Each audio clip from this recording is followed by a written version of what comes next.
Like, there have to be reasons that you get up in the morning and you want to live.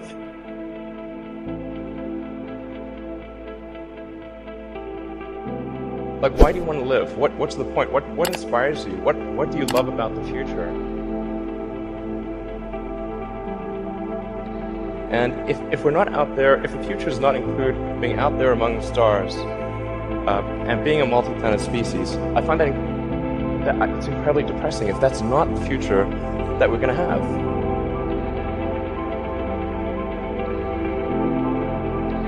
I look at the future from a standpoint of probabilities. It's like a branching stream of probabilities, and there are actions that we can take that affect those probabilities.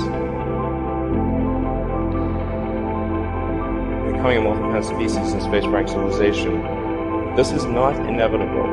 It's very important to appreciate this is not inevitable.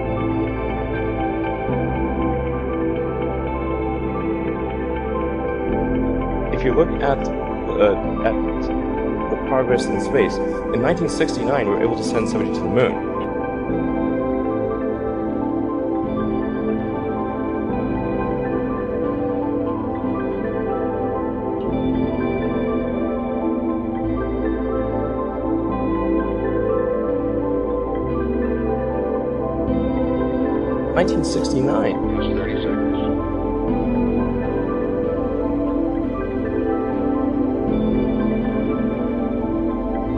Then we had the space shuttle.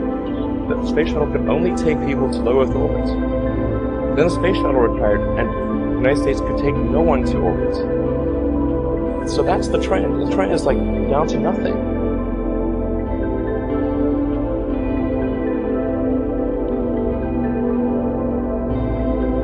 People are mistaken when they think that technology just automatically improves. It does not automatically improve.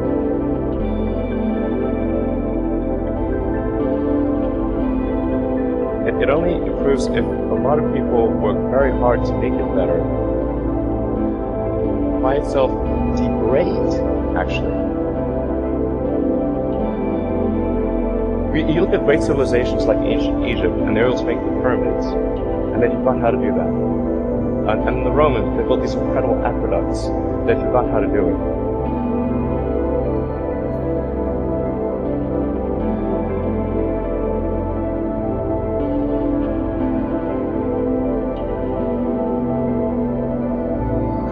I think the value of beauty and inspiration is very much underrated, no question. But I want to be clear, I'm not trying to be anyone's savior. That is not I'm just trying to think about the future and not be sad.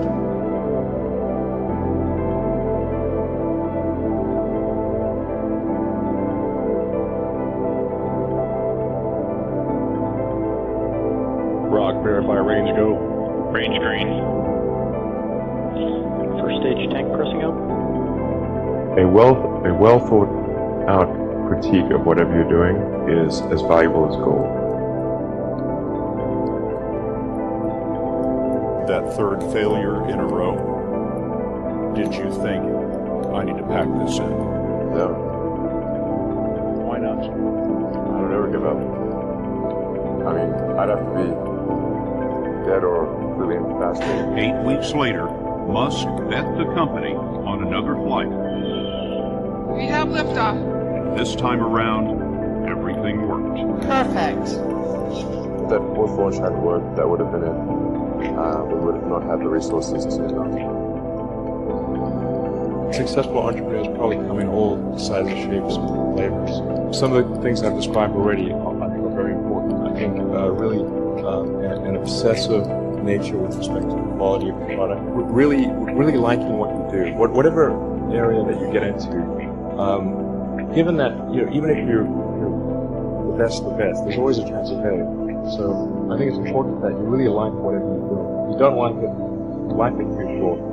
When my brother and I were starting our first company, instead of getting an apartment, we just rented a small office and we slept on the couch. We had just one computer, so the website was up during the day and I was coding at night.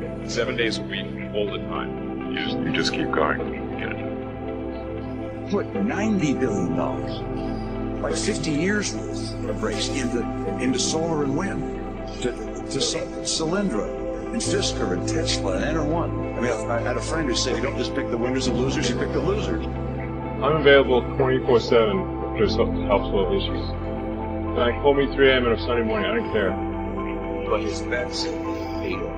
We didn't just repay the principal, we actually repaid it with interest and a bonus payment. So ultimately, the U.S. taxpayer actually made a profit of over $20 million on this loan. Work like hell. I mean, you just have to put in, 80 to 100-hour weeks every week. If other people are putting in 40-hour work weeks and you're putting in 100-hour work weeks, you will achieve in 4 months what it takes them a year to achieve.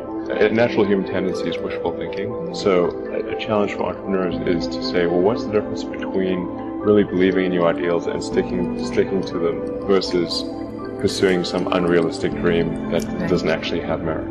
Your product or service needs to be much better. It can't be a little bit better. So all those things improve the odds of success. I think my sort of drive to get it done is somewhat disconnected from hope, enthusiasm, or anything else. I actually just don't care about hope or enthusiasm, motivation. I just give it everything I've got.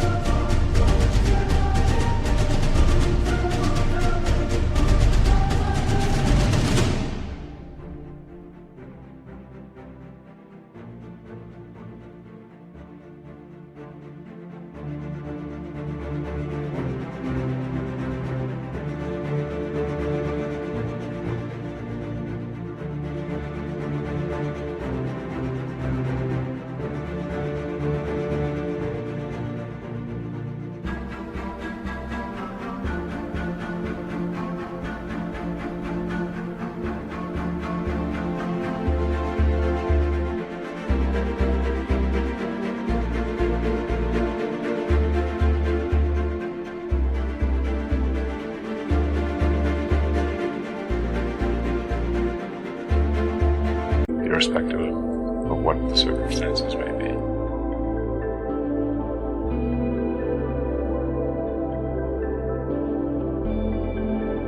It's been 15 years to get to this point. It's taken us a long time. A lot of difficult steps along the way.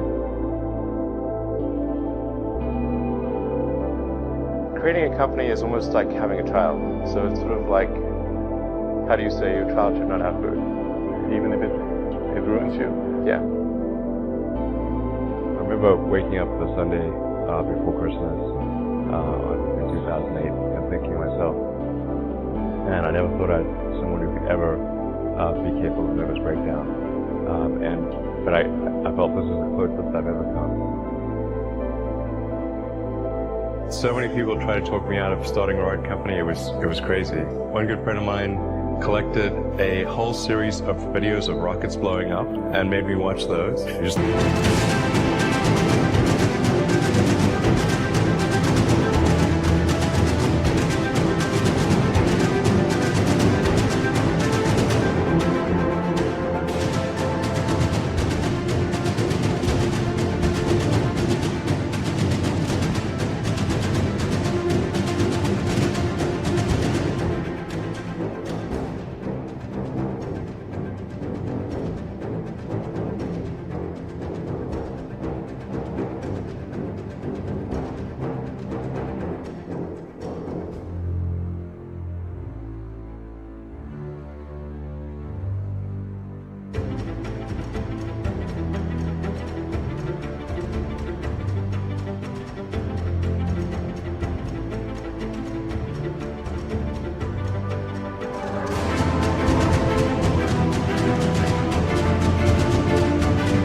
Didn't want me to lose all my money. And in the end, I had to invest everything, and I was borrowing money from friends to pay the rent.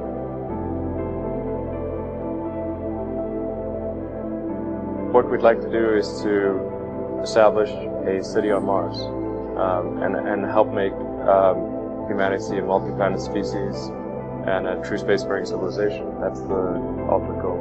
I'm not saying we will do it, I'm just saying we're going to try. You had that third failure in a...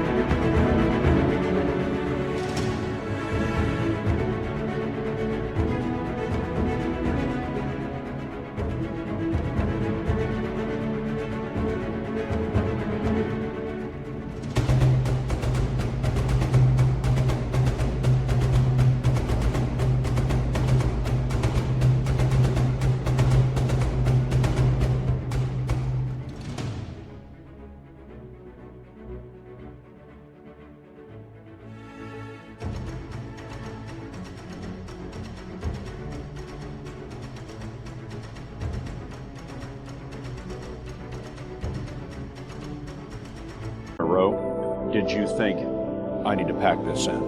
Never.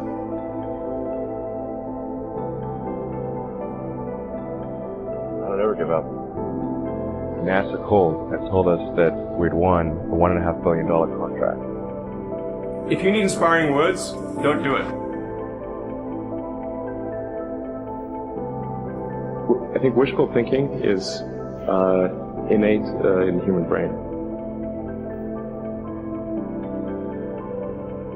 Having civilization and life as we know it extend beyond Earth to the rest of the solar system and ultimately to other star systems. That's the future that's exciting and inspiring.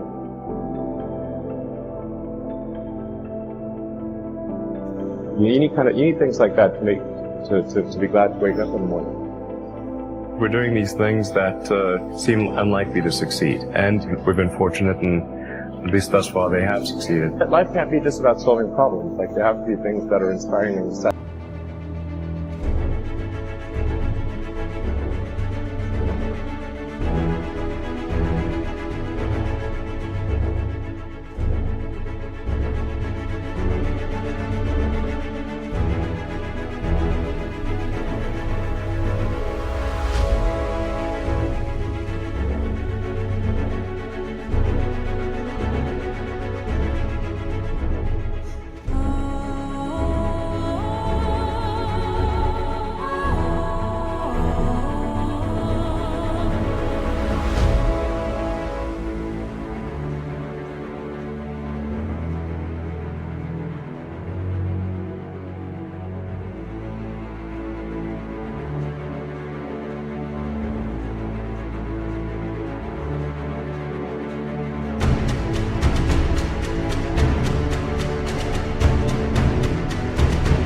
That make you glad to be alive.